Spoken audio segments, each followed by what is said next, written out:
എൻ്റെ ആത്മമിത്രമായ അധ്യക്ഷൻ doctor ഇന്ദ്രജൂഡൻ sir, എൻ്റെ സുഹൃത്തായ ശ്രീമാൻ എബിൻ,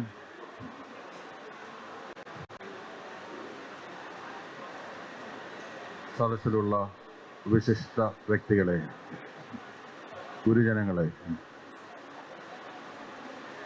എൻ്റെ ക്ഷണം സ്വീകരിച്ച് വ്യക്തിപരമായി എൻ്റെ ക്ഷണം സ്വീകരിച്ച് ഇവിടെ എത്തിയ എന്നെ അദ്വൈത പ്രചാര സഭയുടെ പ്രസിഡൻ്റായി നിയോഗിച്ച ഹൈക്കോടതിയിലെ സീനിയർ അഡ്വക്കേറ്റ് ശ്രീമാൻ പത്മനാഭൻ നായർ അവറുകൾ ഇവിടെ അടുത്ത് തന്നെ ഇരിപ്പുണ്ട്.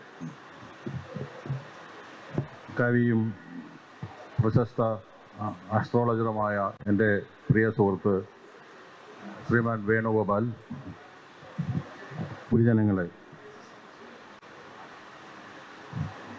ഞാൻ ബൈ ചാൻസിൽ ഇവിടെ ഒരു നിയോഗവുമായി വന്നതാണ്.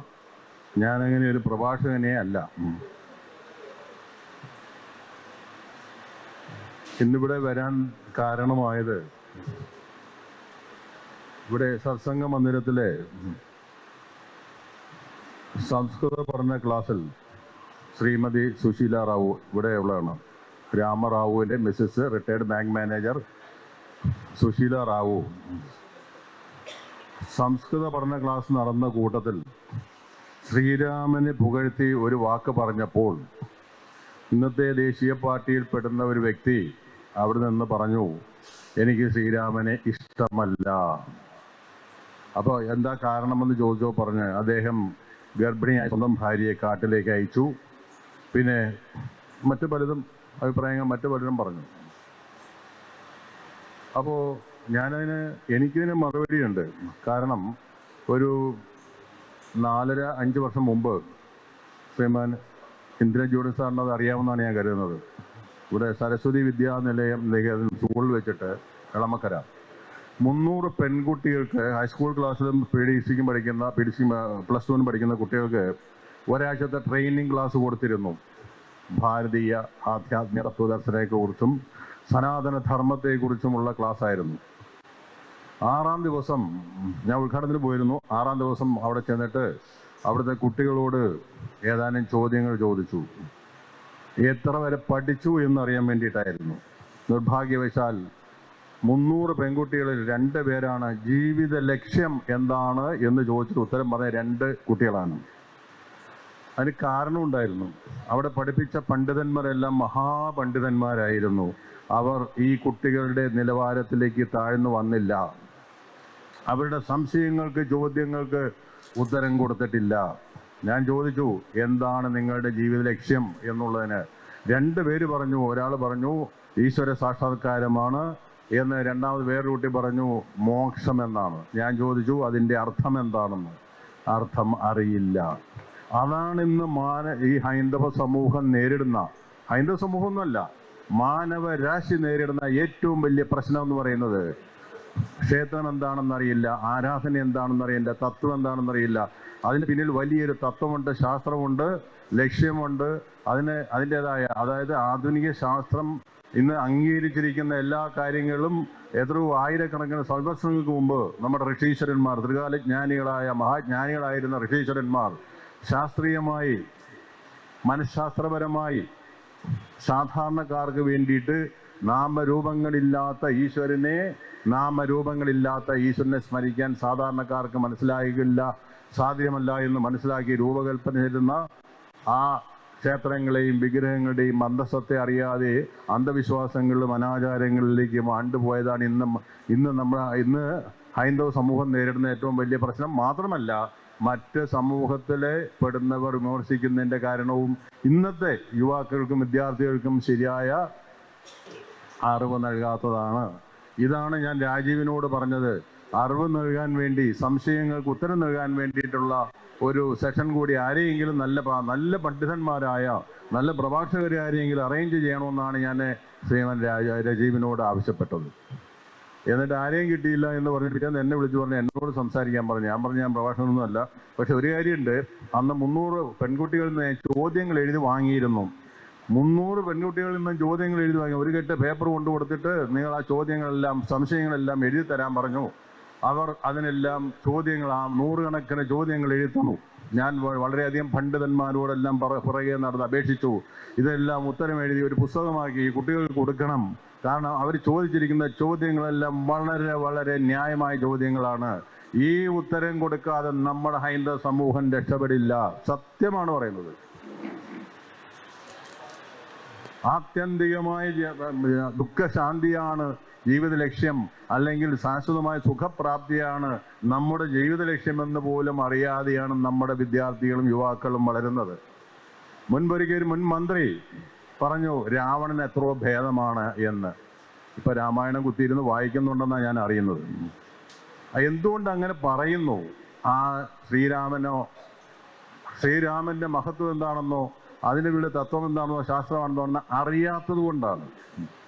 ഒരിക്കൽ വേറൊരു മുൻമന്ത്രി നിയമസഭയിൽ പറഞ്ഞു ഈ ശിവലിംഗത്തെ ആരാധിക്കുന്നത് എന്താ പറയുന്നത്, അത് അന്ധവിശ്വാസമാണ്. അങ്ങനെയാണെങ്കിൽ ശ്രീനാരായണ ഗുരു അരുവിപ്പുറത്ത് ശിവലിംഗം സ്ഥാപിച്ചിട്ടുണ്ടല്ലോ. അണ്ഡഘടാകത്തിൻ്റെ പ്രതീകമായ, ബ്രഹ്മാണ്ടത്തിൻ്റെ പ്രതീകമായ മിനിയേച്ചർ രൂപമാണെന്നും അത് മനസ്സിലാക്കാനുള്ള അറിവ് നമ്മുടെ കുട്ടികൾക്ക് കൊടുക്കാൻ കഴിയാതെ പോകുന്നതാണ് ഇതിൻ്റെ എല്ലാ അടിസ്ഥാന കാരണം. ഞാൻ അന്ന് കുട്ടികളിൽ നിന്ന് എഴുതി വാങ്ങിച്ച ചോദ്യങ്ങളിൽ ഞാൻ കുറച്ച് ചോദ്യങ്ങൾ ഞാനിപ്പം ഇവിടെ വായിക്കുകയാണ്. സമയക്കുറവുണ്ട്, എങ്കിൽ ആ ചോദ്യങ്ങൾ വായിക്കാം. സമയത്തിനനുസരിച്ച് അതിനുള്ള ഉത്തരം ഞാൻ പറഞ്ഞു പോകാം. ഏതായാലും ആ ദേശീയ പാർട്ടിയുടെ ഒരു അംഗം അത് ചോദ്യം ചോദിക്കുന്ന ശ്രീരാമന് ഇഷ്ടമല്ല എന്ന് പറയുന്നതിൻ്റെ കാരണം ചോദിക്കുമ്പോഴാണ് ആ ചെറിയ ചെറിയ ചോദ്യങ്ങൾക്ക് ഉത്തരം അദ്ദേഹത്തിന് അറിയില്ല. അവർ ചോദിക്കുന്ന ചോദ്യങ്ങൾ ന്യായമാണ്. കൃത്യമായ ഉത്തരം കൊടുക്കാൻ അറിവുള്ളവർ നമ്മുടെ സമൂഹത്തിലുണ്ട്. അവർക്ക് അതിനുള്ള അവസരങ്ങൾ ഇല്ലാതെ പോകുന്നു എന്നാണ് എനിക്ക് തോന്നുന്നത്. ഒന്ന്, രാമായണത്തിൻ്റെ ഉള്ളടക്കം എന്താണ്? രാമായണത്തിൻ്റെ ലക്ഷ്യം എന്താണ്? ശ്രീരാമൻ സത്യമാണോ മിഥ്യയാണോ? അതുപോലെ രാമായണത്തിൽ ഒരുപാട് അതിശയോക്തികളും പൊടിപ്പും തൊങ്ങലും എഴുതിയിരിക്കുന്നു. അതിൻ്റെ ലക്ഷ്യം എന്താണ്? രാവണന് 10 തലയുണ്ടോ? 20 കൈയുണ്ടോ? പിന്നെ അതുപോലെ മാരീചൻ രാവണനെ ഉപദേശിച്ചതിൻ്റെ ആ സാരാംശം എന്താണ്?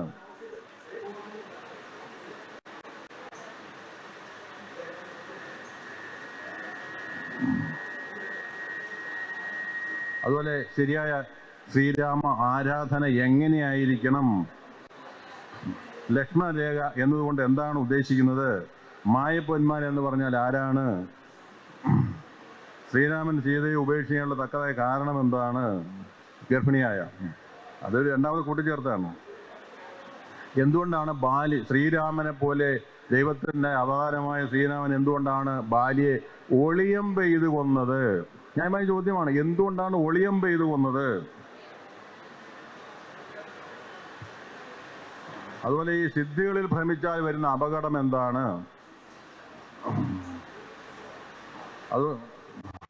അതുപോലെ ഹനുമാൻ എന്ന് പറയുന്ന തത്വം എന്താണ്? അതുപോലെ രാമനാമം ജപിച്ചാൽ മുക്തി ലഭിക്കുമോ?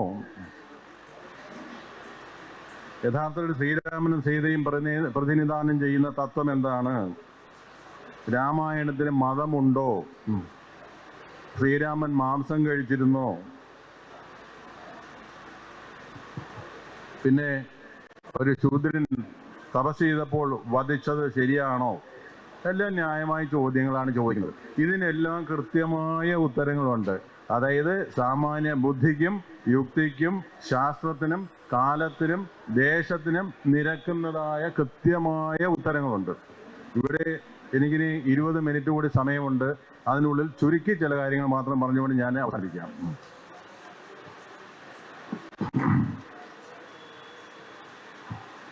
രാമായണത്തിൻ്റെ ഉള്ളടക്കം എന്താണെന്ന് ചോദിച്ചാൽ ലളിതമാണ്.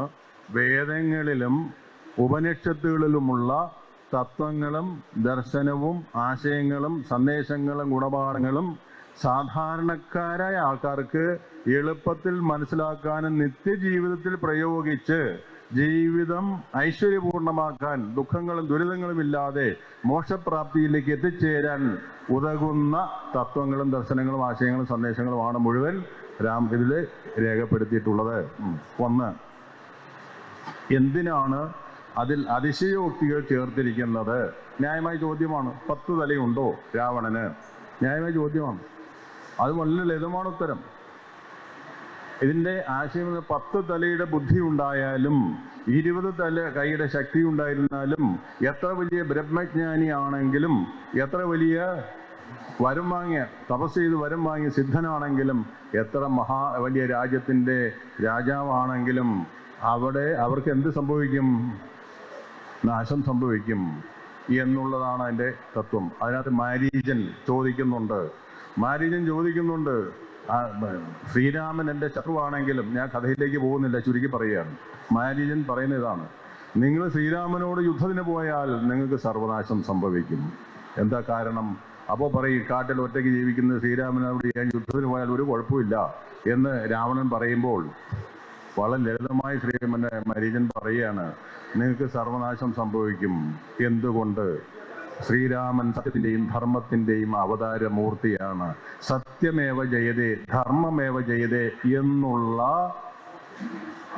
വേദത്തിലെ ആ കാതലായ ആശയമാണ് അവിടെ പറയുന്നത്. അപ്പൊ വീണ്ടും ഒരു ചോദ്യമുണ്ട്. സത്യത്തിൻ്റെയും ധർമ്മത്തിൻ്റെയും അവതാരമൂർത്തി. മൂർത്തി എന്ന് പറഞ്ഞതിൻ്റെ അർത്ഥം എന്ന് പറഞ്ഞാൽ നിങ്ങൾക്ക് അറിയാവുന്നതാണ്. രൂപനാമങ്ങളോടുകൂടി. സത്യവും ധർമ്മത്തിന് രൂപനാമമില്ല, പക്ഷെ അതിൻ്റെ മൂർത്തിഭാവം എന്ന് പറഞ്ഞാൽ അതിൻ്റെ ആരൂപമാണ്. അതാണ് എൻ്റെ അർത്ഥം ഉദ്ദേശിക്കുന്നത്. അപ്പോൾ എന്താണ് അർത്ഥ? ഒരു ന്യായമായ ചോദ്യമാണ്. വിദ്യാർത്ഥികൾ ചോദിക്കുക, അവർ വളരെ അതിബുദ്ധിയുള്ളവരാണ്. ഈ കുട്ടികൾക്ക് ഉത്തരങ്ങൾ കൊടുത്തില്ല എങ്കിൽ ഒരിക്കലും നമ്മുടെ ഈ സനാതന ധർമ്മത്തിൽ കുട്ടികൾ വരില്ല. അവര് മറ്റ് വഴിവഴിച്ച് പോകുന്നതിൻ്റെ പ്രധാനമാണ് ഇതിന് ഉത്തരം കൊടുക്കണം. അപ്പോൾ ഞാൻ വീണ്ടും പറഞ്ഞു, അത് ശബരിമലയിലെ 18 പടികളുടെ ആദ്യത്തെ 8 കാര്യങ്ങളുണ്ട്. എന്താണ്? 5 പഞ്ചേന്ദ്രിയങ്ങളെയും 5 കർമ്മേന്ദ്രിയങ്ങളും പിന്നെ അഷ്ടവൈരികൾ. അഷ്ടരാഗങ്ങളെ അഷ്ടവൈരികളാകുമ്പോഴാകാതെ നോക്കണം. അഷ്ടരാഗങ്ങൾ ഏതൊക്കെയാണ്? കാമം, ക്രോധം, ലോഭം, മോഹം, മതം, മാത്സര്യം, ദമ്പ, അസൂയ തുടങ്ങിയ അഷ്ടരാഗങ്ങളെ അഷ്ടവൈരികളായി മാറുമ്പോഴാണ് ഇവിടെ പ്രശ്നം ഉണ്ടാകുന്നത്. ഇവിടെ എന്താ സംഭവിച്ചാൽ രാവണൻ അഷ്ടവൈരികളുടെ പിടിയിൽപ്പെട്ടുപോയി.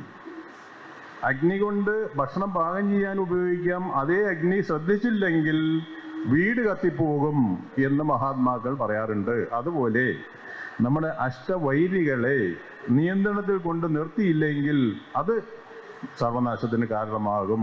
ഇതാണ് അതിന്റെ രണ്ടാമത്തെ സന്ദേശം. അതാണ് ഇവിടെ എന്താ സംഭവിച്ചാൽ കാമക്രോധ മോഹാദികളുടെ അടിമയായി പോയ രാവണൻ അധർമ്മത്തിന് മുതിരുകയാണ്. ഭഗവത്ഗീതയിൽ വളരെ വ്യക്തമായി പറയുന്നുണ്ട്, ആരാണോ കാമക്രോധ മോഹാദികളുടെ അടിമയായി പോകുന്നത് അവർക്ക് ബുദ്ധിഭ്രംശം സംഭവിക്കുകയും അവർ അധർമ്മത്തിന് അടിമയായി തീരുകയും അവർക്ക് നാശം സംഭവിക്കുക എന്നുള്ള ഭഗവത്ഗീതയിലെയും വേദത്തിലെയും ആ തത്വദർശനമാണ് അവിടെ വീണ്ടും പ്രകടമാകുന്നത്. ഈ ആശയങ്ങളെയാണ് നമ്മൾ ഉൾക്കൊള്ളേണ്ടത്. ഈ തത്വദർശനങ്ങൾ നമ്മുടെ ജീവിതത്തിൽ പകർത്താൻ വേണ്ടിയിട്ടുള്ളതാണ്. ആ അവതാരമാണ്. പിന്നെ രണ്ടാമത് വേറൊരു ചോദ്യം ചോദിക്കും, ശ്രീരാമൻ അവതാരമാണോ, മനുഷ്യനാണോ, ദൈവമാണോ എന്ന് ചോദിക്കുമ്പോൾ അതിനൊരു ഉത്തരം ജീവിച്ചിരുന്നോ എന്ന് പോലും ചിലർ ചോദിക്കുന്നുണ്ട്. ജീവിച്ചിരുന്നു എന്നുള്ളതിൽ ഒരു സംശയവുമില്ല. എന്താ എൻ്റെ കാരണം അത് ഞാനിപ്പോൾ പറയുന്നില്ല, അതെല്ലാവർക്കും അറിയാവുന്നതാണ്. പക്ഷെ എന്നാലും കുട്ടികളോടാവുമ്പോൾ ഉത്തരം വ്യക്തമായി പറഞ്ഞില്ലെങ്കിൽ അത് മനസ്സിലാകില്ല. ഞാൻ പറഞ്ഞു, ഈ അടുത്ത കാലത്ത് ഒരു ഇംഗ്ലീഷ് സായിപ്പ് പറഞ്ഞാണ്, ഈ മഹാത്മാഗാന്ധിയെ പോലെ ഒരു വ്യക്തി ജീവിച്ചിരുന്നു എന്ന് പോലും ഇന്ന് ആൾക്കാർക്ക് വിശ്വസിക്കാൻ പ്രയാസമാകും. ഇനി അടുത്ത തലമുറ വരുമ്പോൾ ഇത് കെട്ടുകഥയാണ് എന്ന് പറയും എന്നൊരു സായിപ്പ് അടുത്ത കാലത്ത് എഴുതിയിട്ടുണ്ട്. ശ്രീകൃഷ്ണൻ ജീവിച്ചിരുന്നു എന്നുള്ളത് പോലും സംശയിക്കുന്ന ആൾക്കാരുണ്ട്. ഒരു സംശയമില്ല, മഹാത്മാഗാന്ധി ജീവിച്ചിരുന്നിട്ടുണ്ടെങ്കിൽ ശ്രീരാമകൃഷ്ണ പരമഹംസർ ദൈവത്തെ മുമ്പിൽ വിവേകാനന്ദന് കാണിച്ചു കൊടുത്ത ശ്രീരാമകൃഷ്ണ പരമഹംസൻ ജീവിച്ചിരുന്നു എന്നുള്ളത് നമുക്കറിയാം. ശ്രീനാരായണ ഗുരു ജീവിച്ചിരുന്നു നമുക്കറിയാം. ഇന്ന് നമുക്ക് അറിയാവുന്നതാണ്, അമൃതാനന്ദമയമ്മ ജീവിച്ചിരുന്നു എന്ന് ഒരുപക്ഷെ കുറെ നാൾ കഴിയുമ്പം ആൾക്കാർക്ക് സംശയം തോന്നിയേക്കാം. അതുപോലെ തന്നെയാണ് ഈ അടുത്ത കാലത്ത് DGP അലക്സാണ്ടർ ജേക്കബ് ഇവിടെ പഠന ശിബിരത്തിന് വേണ്ടിയിട്ട് ഇവിടെ വന്ന് ഉച്ചയ്ക്ക് ഒന്നിച്ചിരുന്ന് ഭക്ഷണം കഴിക്കുമ്പോൾ അദ്ദേഹം എന്നോട് ചോദിച്ചു, ഈ 4ാം ക്ലാസ് പോലും പഠിക്കാത്ത അമൃതാനന്ദമയി അമ്മയ്ക്ക് ഇത്രയും അറിവ് എവിടുന്ന് കിട്ടി എന്ന് എന്നോട് ചോദിച്ചു. അപ്പോൾ ഭാഗ്യവശാൽ ഞാൻ വലിയ പണ്ഡിതനൊന്നും അല്ലെങ്കിൽ ഞാൻ അപ്പം തന്നെ ഉത്തരം കൊടുത്തു. പണ്ഡിതന്മാർ, അറിവുള്ള പണ്ഡിതന്മാർ 2 തരമുണ്ട്. അറിവുള്ള പണ്ഡിതന്മാർ 2 തരമുണ്ട്. ഒന്ന് കോരി നിറച്ച കുളം പോലെയാണ്, അത് പഠിച്ച പണ്ഡിതന്മാരാണ്. രണ്ടാമത് ഉറവയുള്ള കുളമുണ്ട്, അത് പഠിക്കാത്ത പണ്ഡിതന്മാരാണ്.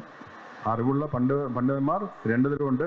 പഠിച്ച പണ്ഡിതന്മാരുമുണ്ട്, പഠിക്കാത്ത പണ്ഡിതന്മാരുമുണ്ട്. പഠിച്ച പണ്ഡിതന്മാർ കോരി നിറച്ച കുളം പോലെയാണ്. രണ്ടാമത് പഠിക്കാത്ത പണ്ഡിതന്മാർ എങ്ങനെയാണ്? ഉറവയുള്ള കുളം പോലെയാണ്. അങ്ങനെ ഉറവ ഉള്ളവരായിരുന്നു നമ്മുടെ വേദങ്ങളും ഇതിഹാസങ്ങളും ഒക്കെ എഴുതിയ വാൽമീകി മഹർഷിയും ആ ഉറവയുള്ള കുളം പോലെയായിരുന്നു. ഒന്നും പഠിക്കണ്ട, ഉള്ളിൽ നിന്നും തന്നെ എല്ലാ അറിവും വരും. നമ്മുടെ ജീവാത്മാവ് പരമാത്മാവ് എന്ന് പറയുമ്പോൾ സത്യത്തില് ശ്രീരാമൻ പരമാത്മാവിന്റെ പ്രതീകം തന്നെയാണ്. സീത ജീവാത്മാവിൻ്റെയും ഹനുമാൻ മനുഷ്യ മനസ്സിൻ്റെയും പ്രതീകമാണ്. ആ തത്വത്തിലേക്ക് അവസാനം ചെല്ലാൻ പാടുള്ളൂ. അത് പറഞ്ഞ എല്ലാവർക്കും അങ്ങോട്ട് ഉൾക്കൊള്ളാൻ ബുദ്ധിമുട്ടാണ്. അങ്ങനെയുള്ള ആ പരമാത്മാവ് തന്നെയാണ് അവതാരങ്ങളായി വരുന്നത്. ജനങ്ങൾ മുഴുവൻ അന്ധകാരത്തിന്റെ അടിമയായി പരസ്പരം സത്യം അറിയാതെ പരസ്പരം ഏറ്റുമുട്ടുന്ന, പരസ്പരം സഹോദരങ്ങളെ തിരിച്ചറിയാതെ സത്യമെന്ത് ധർമ്മമൊന്നും അറിയാതെ പരസ്പരം ഏറ്റുമുട്ടി നശിക്കുമ്പോഴാണ് അവതാരങ്ങൾ അവതരിക്കുന്നത്. അതൊരു പ്രകൃതിയുടെ നിയമമാണ്. ഒരിക്കലും നമുക്ക് അവതാരങ്ങളെ താരതമ്യം ചെയ്യാൻ പറ്റില്ല. താരതമ്യം ചെയ്യുന്നവർ അറിവില്ലാത്തവരാണ്. അവതാരങ്ങളെ താരതമ്യം ചെയ്യാൻ പറ്റില്ല. ഇപ്പോൾ ചട്ടമ്പിസ്വാമിയാണോ, ശ്രീനാരായണ ഗുരുവാണോ, അമൃതാനന്ദമയി അമ്മയാണോ, ആരാണ് മഹാത്മാവ് എന്നൊക്കെ ആൾക്കാർ സംസാരിക്കാറുണ്ട്. എന്നോട് ചോദിച്ചാൽ ഞാൻ പറയും, ഈ അവതാരങ്ങളെല്ലാം ഒരു കയ്യിലെ 5 വിരലുകൾ പോലെയാണ്. ഈ 5 വിരലുകൾക്കും 5 വ്യത്യസ്തമായ ഫങ്ഷൻസ് ഉണ്ട്, ഡ്യൂട്ടീസ് ഉണ്ട്. അതിനെ എങ്ങനെ താരതമ്യം ചെയ്യും? ഒരേ ഒരു മനുഷ്യന്റെ കയ്യിലെ 5 വിരലുകളെ ഒന്ന് തള്ളവിരലാണോ, ഒന്ന് കുഞ്ഞുവിരലാണെന്ന് പറഞ്ഞത്, ഇതിന് നീളം കുറവാണെന്ന് പറഞ്ഞ് താരതമ്യം ചെയ്യുന്നവർ അവര് അദ്വൈത ദർശനം അറിയാത്തവരാണ്, തത്വജ്ഞാനം പഠിക്കാത്തവരാണ്. അങ്ങനെ പഠിക്കുന്നവർക്കാണ് ശ്രീരാമന്റെ മഹാത്മ്യം എന്താണെന്ന് പൂർണ്ണമായി അറിയാൻ കഴിയൂ. അത് നമ്മുടെ വിദ്യാർത്ഥികളെ പഠിപ്പിക്കണം. എൻ്റെ കുട്ടിക്കാലത്ത് വൈകുന്നേരങ്ങളിൽ ദീപം തെളിച്ചിട്ട് അമ്മയ്ക്കിപ്പോൾ 95 വയസ്സുണ്ട്. അമ്മ പറയും, നാമം ചൊല്ലാതെ, ചെറിയ കുട്ടികളല്ലേ അന്ന് കളിച്ചിറക്കുന്ന പ്രായത്തിൽ പറയും, നാമം ചൊല്ലാതെ രാത്രി ഭക്ഷണം തരില്ല എന്ന് പറയുമ്പോൾ 1 മണിക്കൂറൊക്കെ ഇരുന്ന് നാമം ചൊല്ലി അവിടെ ഇരുന്ന് ഉറങ്ങിപ്പോകുമായിരുന്നു. പഴയകാലം അങ്ങനെയായിരുന്നു. രാമനാമം ചൊല്ലുന്നതിന്റെ ഗുണത്തെപ്പറ്റി ഞാൻ ഇപ്പം പറയുന്നില്ല. എൻ്റെ വീട്ടിൽ 6 പേരുണ്ടായിരുന്നു. പഴയകാലത്ത് എൻ്റെ അമ്മയ്ക്ക് 12 ബ്രദേഴ്സും സിസ്റ്റേഴ്സും ഉണ്ടായിരുന്നു. എനിക്ക് 6 ബ്രദേഴ്സും സിസ്റ്റേഴ്സും ഉണ്ടായിരുന്നു. അതിൽ 5 പേരും നാമനാമം ചൊല്ലി എല്ലാവരും പിന്നെ എഞ്ചിനീയർമാരും ഡോക്ടർമാരും പോലീസ് ഓഫീസർമാരും ഒക്കെ ആയി ഉയർന്നു ജോലിയുടെ. ഞാൻ ആലോചിച്ചു, സാധാരണ ഗ്രാമത്തിൽ ജനിച്ച് ഞാൻ എങ്ങനെയാണ് ഇത്രയും പഠിച്ചതെന്ന്. അതായത് ആ നാമം ചൊല്ലുന്നതിന്റെ അർത്ഥം എനിക്കറിയാമായിരുന്നു.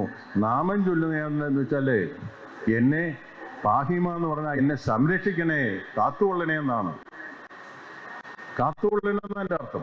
ഞാൻ 1-2 അപകടങ്ങളിൽ പെട്ടുപോയപ്പോൾ മുടിനാരനഴുക്കി ഞാൻ രക്ഷപ്പെട്ടു കഴിഞ്ഞപ്പോൾ ഞാൻ ഇങ്ങനെ എന്നോട് ചോദിച്ചു, ഞാൻ എങ്ങനെ രക്ഷപ്പെട്ടു? വലിയൊരു അപകടത്തിൽ നിന്ന് മൂലധനം രക്ഷപ്പെട്ടതിന്റെ കാരണം പിന്നീട് അതിനെപ്പറ്റി ചിന്തിക്കുമ്പോഴാണ് എൻ്റെ ഉപബോധ മനസ്സിൽ നിന്ന് തന്നെ ഉത്തരം വന്നു. പണ്ട് നീ നാമം ചൊല്ലിയിട്ടില്ലേ, പാഹിമാം, രാമനാമം ചൊല്ലി പാഹിമാം പാടിയല്ലേ. പാഹിമം എന്ന് വെച്ചാൽ കാത്തുരക്ഷിക്കണേ എന്നാണ്. അത് ആധുനിക ശാസ്ത്രം തെളിയിച്ചിട്ടുള്ളതാണ്. ഞാൻ പറയുന്നതല്ലല്ലോ, ആധുനിക ശാസ്ത്രം തെളിയിച്ചിട്ടുണ്ട്. ന്യൂറോ ലിംഗ്വിസ്റ്റിക് പ്രോഗ്രാമിംഗ് എന്നാണ് പറയുന്നത്. നമ്മുടെ സബ് കോൺഷ്യസ് മൈൻഡിലേക്ക് നമ്മൾ എന്താണോ ഫീഡ് ചെയ്യുന്നത് അത് അവിടെ റെക്കോർഡ് ചെയ്യപ്പെടുകയും അത് അതുപോലെ ഇംപ്ലിമെന്റ് ചെയ്യുകയും ചെയ്യും എന്നുള്ള ആധുനിക ശാസ്ത്രം തെളിയിച്ചുള്ളതാണ്. ന്യൂറോ ലിംഗ്വിസ്റ്റിക് പ്രോഗ്രാമിംഗ് NLP എന്ന് പറയുന്ന ശാസ്ത്രശാഖയാണ്, മനഃശാസ്ത്രത്തിന്റെ വലിയൊരു ശാഖയാണ്. അത് വിദ്യാർത്ഥികൾക്ക് വേണ്ടി ഇപ്പോൾ അത് ഉപയോഗപ്പെടുത്തുന്നുണ്ട്. ഈ പുരാണങ്ങളിലെല്ലാം തന്നെ അതേപോലെ തന്നെ എന്തിനാണ് അതിശയോക്തികൾ ചേർക്ക്, എന്തിനാണ് 10 തലയുണ്ടെന്നൊക്കെ പറഞ്ഞു അത് പറയുമ്പോഴല്ലേ നമ്മുടെ യുവാക്കളും കുട്ടികളൊക്കെ അകന്നു പോകുന്ന ഈ കള്ളക്കഥകളല്ലേ ഇതെല്ലാം പറയുന്നത്, ഇതൊക്കെ സത്യമല്ലല്ലോ എന്ന് പറഞ്ഞിട്ട് അതിനെ എതിർക്കുമ്പോൾ അവരോട് പറഞ്ഞ് മനസ്സിലാക്കി കൊടുക്കേണ്ട ഒരു കാര്യമുണ്ട്. അത് ആധുനിക ശാസ്ത്രത്തെ ബേസ് ചെയ്തുകൊണ്ട് പറഞ്ഞു കൊടുക്കാൻ നമ്മൾ അത് പഠിച്ചിരിക്കണം. ഇന്ദ്രഗുണ സാറിനൊക്കെ അത് അറിയാം. സാർ ഒരുപാട് റിസർച്ച് ചെയ്ത് പഠിച്ചിട്ടുള്ള ആരാണ്. പഠിച്ചവർ ഈ കൂട്ടത്തിൽ ഇരിപ്പുണ്ട്. വേണു നായരശ്ശേരി എന്ന് പറഞ്ഞ ആൾ വലിയ പണ്ഡിതനാണ്, എഞ്ചിനീയറാണ്, ഇവിടെ ഇരിപ്പുണ്ട്.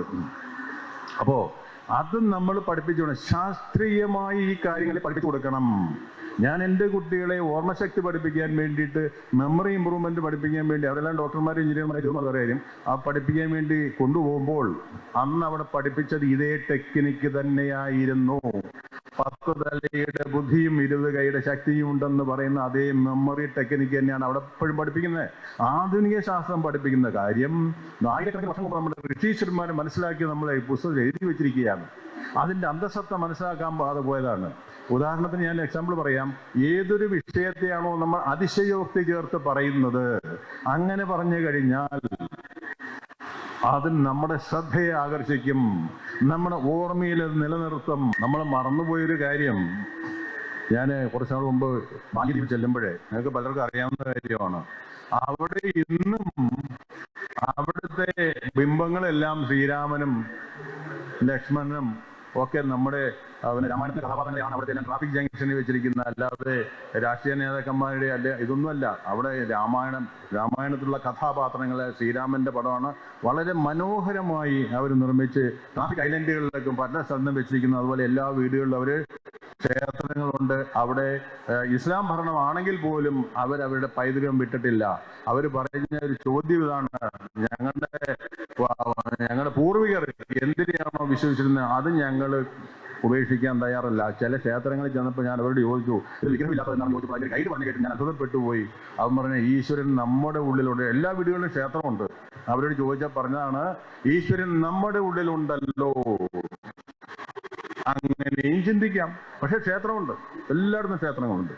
അത് വളരെ ശാസ്ത്രീയമാണ്, അതും ചിന്തിക്കേണ്ട കാര്യമാണ്. ഈ ലക്ഷ്മണൻ രേഖകൾ കടക്കുന്നതാണ് ഇന്ന് നമ്മുടെ യുവതലമുറ നശിപ്പിക്കാനുള്ളതാണ്. മായപ്പൊന്മാനെ കണ്ടിട്ട് ലക്ഷ്മണ രേഖകൾ ലംഘിക്കപ്പെടുന്നു.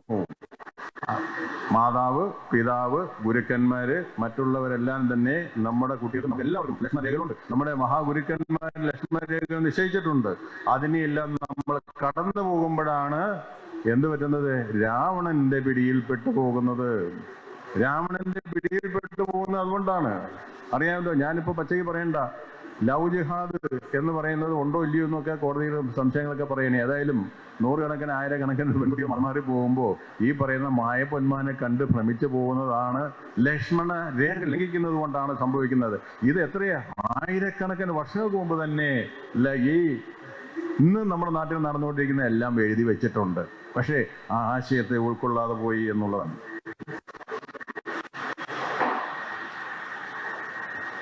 പിന്നെ ഈ ചോദ്യങ്ങൾ ഒരുപാട് ചോദിച്ചിട്ടുണ്ട്. അതിനൊക്കെ ഒളിയമ്പെയ്ത് എന്തുകൊണ്ടാണ് അത് സ്ഥിരം ആൾക്കാർ ചോദിക്കുന്നത്. ഒരു ദൈവത്തിന്റെ അവതാരത്തിന് ഒളിഞ്ഞു നിന്ന് അമ്പ് ചെയ്യേണ്ട ആവശ്യമുണ്ടോ? അത് വളരെ വ്യാഖ്യാനങ്ങളുണ്ട്. ഈ പറഞ്ഞ ഈ കേരളത്തിലും തമിഴ്നാട്ടിലും പിന്നെ ആന്ധ്രയിലുമായിട്ട് തന്നെ 1000-ലധികം രാമായണങ്ങളുണ്ട്. വാൽമീകി രാമായണത്തിന്റെ 6-1 ചുരുക്കിയാണ് അത് ആധ്യാത്മിക രാമായണം തുഞ്ചത്ത് എഴുത്തച്ഛൻ എഴുതിയിരിക്കുന്നത്. അതേപോലെ തന്നെ വാൽമീകി രാമായണത്തിലുള്ള ഒരുപാട് ആശയങ്ങളെ അത് പലതും അത് ഉപേക്ഷിച്ചിട്ടുണ്ട്, അതിന് വ്യത്യാസങ്ങൾ വരുത്തിയിട്ടുണ്ട്. അതുകൊണ്ട് ഉത്തരങ്ങൾ പറഞ്ഞാൽ വ്യത്യസ്തമാണ്. പക്ഷേ ശ്രീരാമനെ ഒരിക്കലും മാറ്റം വരുത്തിയിട്ടില്ല. കഥകളിൽ ഒരുപാട് മാറ്റം വരുത്തിയിട്ടുണ്ട്. ഇതിനകത്ത് ഒളിയമ്പ് ചെയ്ത് എന്തിനാണെന്ന് ഒരു ചോദ്യമാണ്, കുട്ടികൾ ചോദിക്കുന്നൊരു ചോദ്യമാണ്, വളരെ ലളിതമാണ്. ശ്രീരാമനെ നേരിട്ട് കണ്ടാൽ ബാലി എന്ത് ചെയ്യും? നേരെ ചെന്ന് നമസ്കരിക്കും, അഭയം ചോദിക്കും, രക്ഷിക്കണേ എന്ന് പറയും. പറഞ്ഞു കഴിഞ്ഞാൽ പിന്നെ ശിക്ഷിക്കാൻ പറ്റുമോ? പറ്റത്തില്ല. പക്ഷേ ശിക്ഷ ഇളവ് അർഹിക്കാത്ത കുറ്റമാണ് ചെയ്തത്. സ്വന്തം അനുജന്റെ ഭാര്യയെ സ്വന്തമാക്കി, കലാകാരനെ സ്വന്തമാക്കി. അധർമ്മം, കൊടിയ അധർമ്മമാണ്. അതിന് അർഹമായ ശിക്ഷ കൊടുക്കണം. ഇതിന് ആധ്യാത്മിക തലം കൂടി ഉണ്ട് കേട്ടോ. പ്രകൃതി നിയമം അനുസരിച്ച് ഇതിന്റെ സ്പിരിച്വൽ സൈഡാണ്. ഫിലോസഫിക്കൽ സൈഡിൽ പറയുകയാണെങ്കിൽ പ്രകൃതി നിയമം അനുസരിച്ച് നാമരൂപങ്ങൾ അതീതനായ പ്രപഞ്ചശക്തി, പ്രപഞ്ചബോധം, നമ്മളുടെ ചിന്തകളും വാക്കുകളും എല്ലാം അതേസമയം അപ്പപ്പോൾ റെക്കോർഡ് ചെയ്തുകൊണ്ടിരിക്കുകയാണ്, വാച്ച് ചെയ്തുകൊണ്ടിരിക്കുകയാണ്. ഓരോ കർമ്മത്തിൻ്റെയും ഫലം അനുഭവിച്ചേ പറ്റൂ. അത് മറഞ്ഞു നിന്നിട്ട് ഈ നമ്മൾ നാമരൂപങ്ങളിൽ അവനെ ഒളിവില്ല എന്ന് പറഞ്ഞത് മറഞ്ഞു നിന്നാണ് അവിടെ കൊല്ലുന്നത്. എന്താ കാരണം? നാമരൂപങ്ങൾക്ക് അതീതനാണ് ഈശ്വരൻ. അത് പ്രപഞ്ചബോധമാണ്. ഇവിടെ പ്രപഞ്ചബോധം ഉണ്ടോ എന്ന് ചോദിച്ചപ്പോൾ ഒരാൾ എൻ്റെ അടുത്ത് ചോദിച്ചു, കുട്ടി ചോദിച്ചു പ്രപഞ്ചബോധം ഉണ്ടോ എന്ന് ചോദിച്ചു. ഞാൻ പറഞ്ഞു ഉണ്ട്, ഉറപ്പായിട്ടുണ്ടെന്ന് പറഞ്ഞു. എന്താ തെളിവെന്ന് ചോദിച്ചു. ഞാൻ പറഞ്ഞു ഇന്ന് ലോകത്ത് 740 കോടി ജനങ്ങളുണ്ടെങ്കിൽ 740 കോടി തമ്പും പ്രശ്നമുണ്ട്, അതെല്ലാം വ്യത്യസ്തമാണ്. ഇത് ആരാ സൃഷ്ടിച്ചത്? രണ്ടാമത് വീണ്ടും ഒരു ചോദ്യം ചോദിച്ചു. ലോകത്ത് ഇത്രയും കോടിക്കണക്കിന് ജനങ്ങളുണ്ട്, ഇവിടെ പ്രപ്പോർഷൻ അനുപാതം ആരാണ് നിയന്ത്രിക്കുന്നത്? കൃത്യമെന്ന് ഞാൻ പറയുന്നില്ല, പക്ഷേ അനുപാതമുണ്ട്. ഒരു റേഷ്യോ മെയിൻറ്റെയിൻ ചെയ്യുന്നുണ്ട്. ആ അദൃശ്യശക്തി ഇവിടെയുണ്ട്. ആ പ്രപഞ്ചബോധം തന്നെയാണ് ശ്രീരാമൻ. ആ പ്രപഞ്ചബോധമാണ് ശ്രീരാമൻ. ആ പ്രപഞ്ചബോധത്തിന്റെ തന്നെ അവതാരമാണ് ശ്രീരാമൻ. ഈ അധർമ്മം, ഇവിടെ അധർമ്മം പെരുകി വരുമ്പോൾ ഈ യഥാ ഹി ധർമ്മസ്യ ഗ്ലാനിർഭവതി അറിയാം എവിടെയാണോ അധർമ്മം പെരുകുന്നത്. എനിക്ക് തോന്നി ഒരുപക്ഷെ ശ്രീരാമക്ഷേത്രം നശിക്കപ്പെട്ടത് അന്ന് ഒരുപക്ഷെ ഇവിടെ ശ്രീരാമനെ മറന്ന ഒരു ജനത ഇവിടെ ജീവിച്ചിരുന്നുവോ? രാജാക്കന്മാർ മറന്നുപോയോ? ചിന്തിക്കേണ്ട കാര്യമാണ്. എന്തുകൊണ്ട് സംഭവിക്കുന്നു? കർമ്മഫലമാണ് എല്ലാവരും അനുഭവിക്കുന്നത്, ഒരു സംശയവുമില്ല. ബാലി അനുഭവിച്ചത് കർമ്മഫലമാണ്.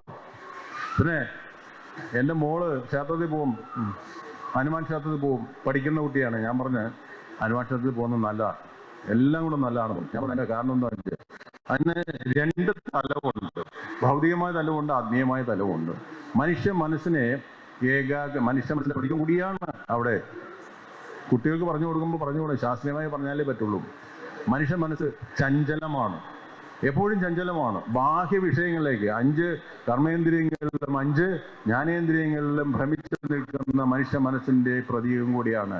എപ്പോഴാണോ മനുഷ്യ മനസ്സ് ഈശ്വരോന്മുഖമാകുന്നത്, ഈശ്വരൻ എന്ന് പറയുമ്പോൾ പരമാത്മാവാണ്. പരമാത്മാവെന്ന് പറയുന്ന അറിവാണ്. ആ അറിവിലേക്ക് എത്തിച്ചേർന്നു കഴിഞ്ഞാൽ എല്ലാ ശക്തിയും അവിടെയാണ്, എല്ലാ സ്രോതസ്സും അവിടെയാണ്. എപ്പോഴാണോ മനുഷ്യ മനസ്സ് ഈശ്വരോന്മുഖമായി തീരുന്നത്, അപ്പോൾ നമുക്ക് എല്ലാ അറിവുകളും കഴിവുകളും ശക്തിയും യുക്തിയും ശാസ്ത്രവും മുക്തി ഉൾപ്പെടെ നമുക്ക് ലഭിക്കും. അതിൻ്റെ പ്രതീകമാണ് ഹനുമാൻ. നീ അതുകൊണ്ട് പഠിക്കുന്ന കുട്ടിയല്ലേ, നീ സ്ഥിരമായിട്ട് പോകണം, നിനക്ക് എല്ലാ അറിവും കിട്ടും. ഹനുമാൻ പ്രാർത്ഥിച്ചാൽ മതി, ഒരു സംശയം വേണ്ട കാര്യത്തിൽ. അത് വേണം. കാരണം നമ്മുടെ എല്ലാം മനസ്സ് സാധാരണ മനസ്സാണ്. നമുക്ക് നാമരൂപങ്ങളോടുകൂടി മാത്രമേ ഈശ്വരോപാസന നടത്താൻ പറ്റുള്ളൂ. അതുകൊണ്ടാണ് ശ്രീരാമൻ സത്യത്തിൻ്റെയും ധർമ്മത്തിൻ്റെയും അവതാര മൂർത്തി എന്ന് പറയുന്നത്. മൂർത്തി ഭാവം എന്ന് പറഞ്ഞാൽ ആ രൂപം തന്നെയാണ്, രൂപഭാവമാണ്. ആ സത്യം ധർമ്മം എന്ന് പറഞ്ഞാൽ ഈശ്വരൻ പ്രപഞ്ചം മുഴുവൻ എന്ന് പറഞ്ഞാൽ ആ പ്രപഞ്ച ശക്തിയുടെ മൂർത്തിഭാവമാണ് ഈശ്വരൻ.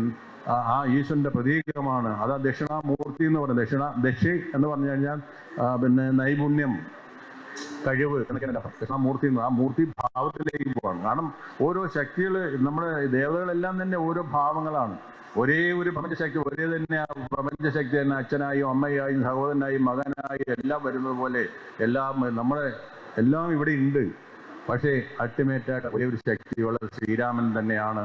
ആ ശ്രീരാമ നാമജപത്തിലൂടെ തന്നെ നമുക്ക് മോക്ഷപ്രാപ്തിയിലേക്ക് എത്താൻ കഴിയും എന്നുകൂടി പറഞ്ഞുകൊണ്ട്, അത് ഞാൻ പറഞ്ഞതല്ല, മഹാത്മാക്കൾ പറഞ്ഞിട്ടുള്ളതാണ്. അതിന് എല്ലാവർക്കും കഴിയട്ടെ എന്ന് പറയുന്നു.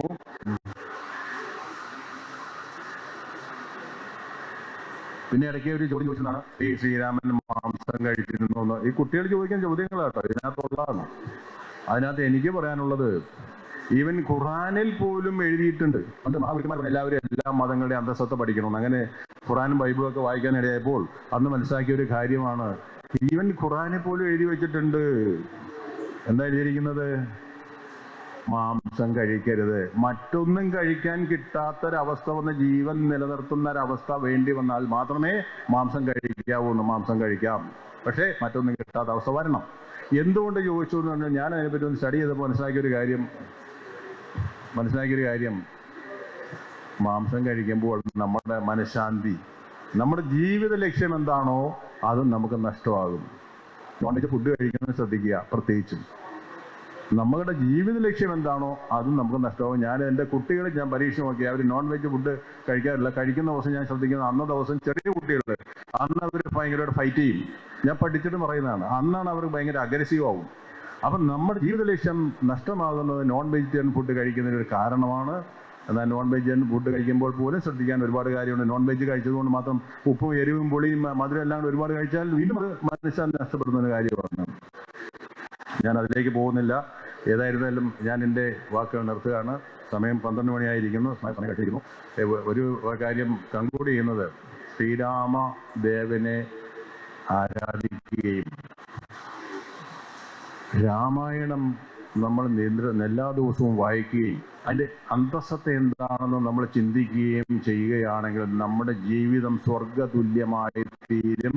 ഒരു സംശയമില്ല ആ കാര്യത്തിൽ. എന്തുകൊണ്ടെന്നാൽ നമ്മുടെ ജീവിതം ഒരു തിരക്കേറിയ നിരത്തിലൂടെ വാഹനയാത്ര പോലെയാണ്. പ്രകൃതി നിയമങ്ങളാണ് കംപ്ലീറ്റ് അതിൽ എഴുതി വെച്ചിരിക്കുന്നത്. പ്രകൃതിയുടെ നിയമങ്ങളാണ്. ഗതാഗത നിയമങ്ങൾ നമ്മൾ എങ്ങനെ അറിഞ്ഞ് വാഹനം ഓടിക്കുന്നുവോ, ഗതാഗത നിയമങ്ങൾ അറിഞ്ഞ് നമ്മൾ വാഹനം ഓടിച്ചാൽ എവിടെ എത്തും? നമ്മളൊരു കാശിയിലേക്ക് രാമേശ്വരത്ത് പോവുകയാണെങ്കിൽ അതൊരു തീർത്ഥാടനമായി മാറും. എങ്ങനെ? ഗതാഗത നിയമങ്ങൾ അറിഞ്ഞ് വാഹനം ഓടിച്ചാൽ, അതറിയാതെ നമ്മൾ വാഹനം ഓടിച്ചാൽ എവിടെ എത്തിത്തരും? അത് തീർത്ഥയാത്ര ദുരന്ത യാത്രയായി തീരും.